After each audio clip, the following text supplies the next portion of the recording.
C'est une déclaration conjointe dans laquelle plusieurs coopératives de café-cacao issues de plusieurs régions de la Côte d'Ivoire affichent leur soutien au Conseil du café et du cacao dans la recherche de solutions idoines face aux quelques difficultés rencontrées dans la commercialisation du café. Ces coopératives appellent à la patience des producteurs et à faire confiance au Conseil du café et du cacao. La Côte d'Ivoire est déjà confrontée depuis quelques années à la baisse de production de son café, ne saurait s'accommoder de problèmes qui mettraient en mal son programme de relance caféière en cours jusqu'en 2020. C'est pourquoi nous, responsables des coopératives, répartis sur toute l'étendue du territoire national, lançons un appel à nos parents et syndicats de producteurs afin qu'ils gardent leur calme. Car le DG et toute son équipe s'attellent à trouver une solution idoine aux difficultés des producteurs.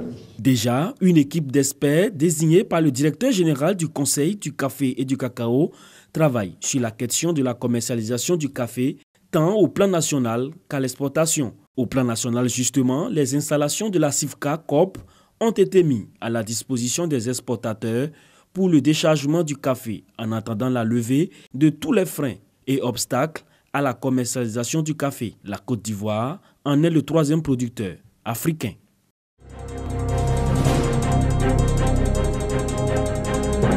Après 65 km de route non bitumée venant de Korogo, nous voici à Katiali, chef-lieu de circonscription dans le département de Mengué.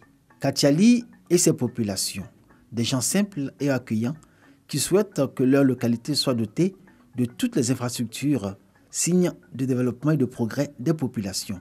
À ce jour, les défis à relever à Katiali restent nombreux. Donc actuellement, là, il y a un problème de courant.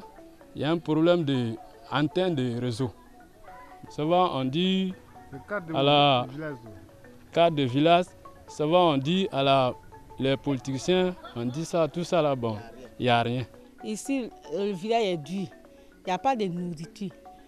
Pour pouvoir bien manger, il faut faire aller-retour 4 000 pour aller à Korogo avant de bien manger. Ce qui fait la différence, il y a sous-préfecture, il y a courant. Il y a station, peut-être c'est ça qui fait la différence. Sinon, c'est dur. L'érection de Katiali en sous-préfecture en août 2010, avec son ouverture en 2013, suscite beaucoup d'espoir au sein de la population. Tout, ou presque, est à faire. Rareté des produits de grande consommation et absence d'infrastructures de sport et loisirs, les fonctionnaires et agents de l'État de Katiali font contre mauvaise fortune bon cœur. Vraiment, c'est difficile.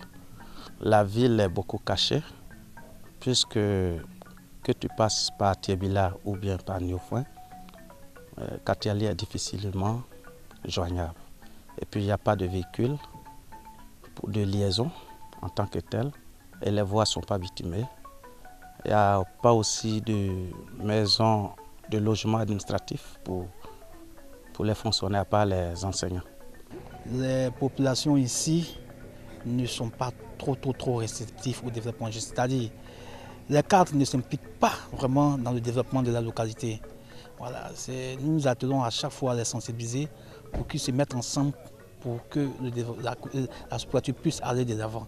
Une des préoccupations des populations de Katiali reste la préservation de l'harmonie intercommunautaire et la cohésion sociale.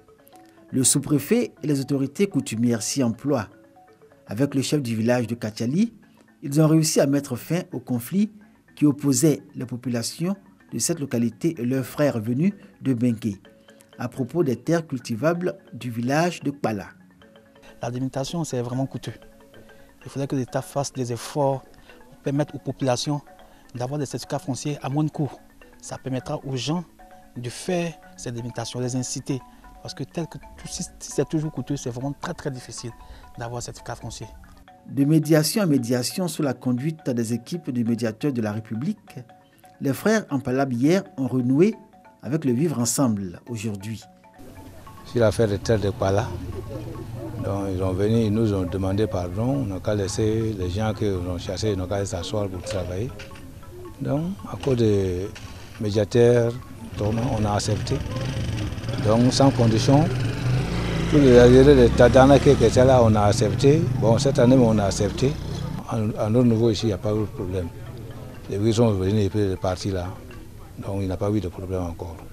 Dans le département de Mengué, Katiali fait office de première productrice de coton graines, grâce à 2 coopératives qui produisent à elles seules entre 15 000 et 30 000 tonnes. Production que se partagent plus de 300 planteurs officiellement reconnus. En cette campagne cotonnière finissant, on procède au dernier chargement de coton dans les camions. L'ambiance est gaie et détendue. Grâce au zoning, pourtant craint et critiqué en début de campagne, les producteurs de coton graines peuvent réellement bénéficier du fruit de leur dur labeur. Depuis le mois d'octobre, là, on a récolté le coton. Les cotons sont dans la maison. Bon, on a peur, si le coton n'a pas parti, toi-même qui es là, il y a des fumeurs de cigarettes, on a peur de ça là. Bon, nos femmes aussi en train de tourner avec le feu. Bon, vraiment, le jour que si on a vu le camion pour aller à la usine, on est content. Quand la variété vient de différence, il y a des années, ça m'a remis. L'an passé, cette année, vraiment le coton ça donne. Cette année, la semence qu'ils nous ont donnée est très bonne. Tout Katiali n'a pas eu de problème. Pour cette campagne cotonnière 2017-2018 qui s'achève, l'usine de Mengué affirme avoir reçu le coton de premier choix. Outre la culture du coton, la culture du maïs est une activité à laquelle s'adonnent les populations de Katiali. Voilà, c'est l'un de nos chevaux de bataille et on a pu mettre à la disposition des producteurs les facteurs dans le sens du vivrier.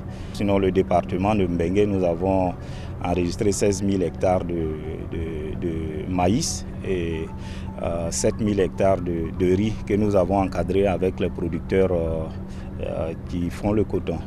Aujourd'hui, l'idée des cadres de cette région est d'en faire une activité génératrice de revenus additionnels pour les populations, mais aussi pour Katiali, qui se révèle important pôle agricole, surtout avec le coton et l'anacarde.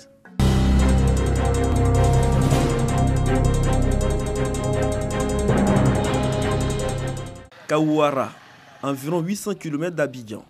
Nous sommes dans la région du Kologo, à 15 km du fleuve l'Aléraba, frontière naturelle entre la Côte d'Ivoire et le Burkina Faso. Ici, la première chose qui vous frappe, c'est cette mosquée de type soudanais, construite au XVIIe siècle. L'histoire de Kawouara se confond avec celle de Congo. 98% des populations pratiquent l'islam dans cette localité, ce qui fait de Kawouara un haut lieu de spiritualité. Un islam profondément marqué par la recherche de la paix et la cohésion sociale, socle de tout développement harmonieux et durable. La preuve, plusieurs grandes familles cohabitent en bonne intelligence depuis des siècles.